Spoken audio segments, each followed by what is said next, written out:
ഈ തിരഞ്ഞെടുപ്പ് അടുക്കുന്ന കാലത്ത് CPM-നെ ഏറ്റവും അധികം പ്രതിരോധത്തിലാക്കുന്ന ഒരു വിഷയമായി KV തോമസിന്റെ പദവി മാറുകയാണ്.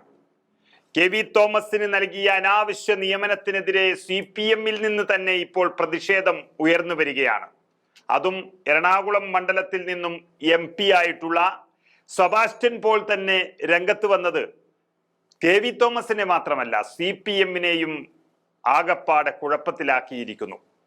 സംസ്ഥാന സർക്കാരിന്റെ ഡൽഹിയിലെ പ്രതിനിധി KV തോമസിന് ആനുകൂല്യങ്ങൾ വർദ്ധിപ്പിച്ചു നൽകിയതിനെതിരെ CPM-ന്റെ മുൻ MP ഡോക്ടർ സെബാസ്റ്റ്യൻ പോൾ രംഗത്ത് വന്നത് പാർട്ടിയെ ഒന്നാകെ പിടിച്ചുകുലുക്കിയിരിക്കുന്നു. കേരളത്തിന് ഒരു ഗുണവുമില്ലാതെ ഡൽഹിയിൽ കോടിക്കണക്കിന് രൂപ ശമ്പളം നൽകിക്കൊണ്ട് ഒരാളെ പിടിച്ചിരുത്തിയത് പാവങ്ങളുടെ ശമ്പളം പോലും നൽകാൻ കഴിയാത്ത സർക്കാരിന് തിരിച്ചടിയായി മാറുന്നു എന്നുള്ളതിന്റെ റിപ്പോർട്ടുകളാണ് പുറത്തു വരുന്നത്. ആശാവർക്കർമാരുടെ പ്രശ്നം തീർക്കാൻ കഴിയാത്ത ഒരു സർക്കാർ ഡൽഹിയിലെ പ്രത്യേക പ്രതിനിധിക്ക് ഇങ്ങനെ വാരിക്കോരി കൊടുക്കുന്നതിന്റെ ഉദ്ദേശം എന്താണെന്ന് ഒരു ലേഖനത്തിൽ സെബാസ്റ്റ്യൻ പോൾ ചോദിച്ചിരിക്കുന്നു.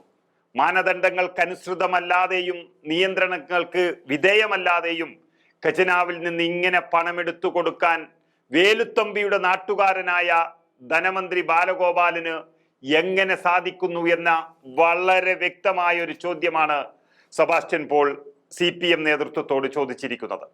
ന്യായമായ എന്ത് കാര്യത്തിലും ഒബ്ജക്ഷൻ പറയുന്ന ധനവകുപ്പ് ഈ ഒരാളുടെ വേണ്ടാത്ത കാര്യത്തിൽ മാത്രം നിശബ്ദത പാലിക്കുന്നത് എന്തുകൊണ്ടാണെന്നും സെബാസ്റ്റ്യൻ പോൾ ചോദിക്കുന്നു. കോൺഗ്രസ് എന്ന പ്രസ്ഥാനത്തിൽ നിന്ന് എല്ലാം നേടിയെടുത്ത് MP-യും MLA-യും മന്ത്രിയും കേന്ദ്രമന്ത്രിയും ഒക്കെയായി ജീവിതകാലത്തിൽ ഏറ്റവും അധികം സമയവും കൊടിവച്ച കാറിൽ പറന്ന ഒരു നേതാവ്, കോൺഗ്രസിന്റെ നേതാവ്, ആ പാർട്ടിയെ ഒറ്റുകൊടുത്ത് CPM-നൊപ്പം പോയതിന്റെ പ്രത്യുപകാരം മാത്രമാണ് ഈ ഖജനാവിൽ നിന്നും ഇങ്ങനെ പണം വാരിയെറിയുന്നത് എന്നുള്ളതിന്റെ വ്യക്തമായ സൂചനയാണ് സെബാസ്റ്റ്യൻ പോൾ ഇവിടെ നൽകുന്നത്. എറണാകുളം മണ്ഡലത്തിൽ 2009-ൽ താൻ ജയിക്കുന്നതിനുള്ള എല്ലാ സാധ്യതകളും ഉണ്ടായിട്ട് തന്നെ ഒഴിവാക്കിയെന്ന് ഒട്ടും പേരും പ്രസക്തിയുമില്ലാത്ത സിന്ധു ജോയി എന്ന SFI-കാരിയെ സ്ഥാനാർത്ഥിയായി കൊണ്ടുവന്നത് KV തോമസിന്റെ ജയം ഉറപ്പാക്കിയ നേതാക്കൾക്ക് ഇതൊന്നും പറഞ്ഞാൽ മനസ്സിലാവില്ല എന്നും CPM-ന് നേരെ വിരൽ ചൂണ്ടുകയാണ് സെബാസ്റ്റ്യൻ പോൾ. പാർട്ടിക്ക് ലവി കൊടുക്കുകയും ഔദ്യോഗിക വസതിയിൽ പാതി പാർട്ടിക്ക് നൽകുകയും ചെയ്തയാളാണ് താൻ എന്ന് ഇന്ന് തുറന്നു പറഞ്ഞിരിക്കുന്നു സെബാസ്റ്റ്യൻ പോൾ.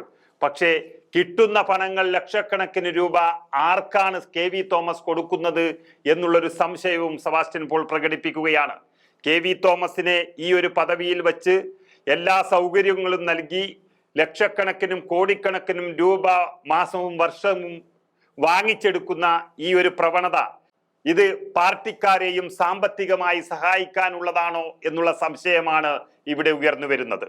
ഇത് യഥാർത്ഥ കമ്മ്യൂണിസ്റ്റുകാർക്കിടയിൽ വലിയൊരു തീപ്പൊരി കോരിയിടുന്നതിന്റെ ലക്ഷണമാണ് നമ്മൾ കാണുന്നത്. പാർട്ടിക്ക് വേണ്ടി എഴുത്തിലും പ്രസംഗത്തിലും പ്രചാരവേല ചെയ്യുകയെന്ന ദൗത്യവും തനിക്കുണ്ട് എന്ന് സെബാസ്റ്റ്യൻ പോൾ പറയുകയാണ്.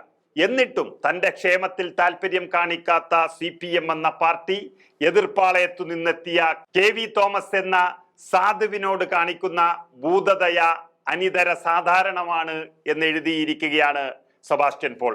തോമസിനോടുള്ള കുശുമ്പ് കൊണ്ടല്ല ഇങ്ങനെ പറയുന്നതെന്നും ആയിരക്കണക്കിന് സഖാക്കൾ ജീവൻ ത്യജിച്ചും രക്തമൊഴുക്കിയും നേടിയ അധികാരത്തിന്റെ പങ്ക് ഇങ്ങനെ അനർഹർ കാംക്ഷിക്കരുത് എന്നൊരു മുന്നറിയിപ്പും സെബാസ്റ്റ്യൻ പോൾ നൽകുകയാണ്. ഇതെല്ലാം ചെന്ന് കൊള്ളുന്നത് പിണറായി വിജയന്റെയും അദ്ദേഹം കൈയാളുന്ന ആ കമ്മ്യൂണിസ്റ്റ് മുതലാളിത്തത്തിന്റെയും പ്രവണതയ്ക്കൊരു തിരിച്ചടിയായി തന്നെ എന്നുള്ളത് വളരെ വ്യക്തമാകുകയാണ്.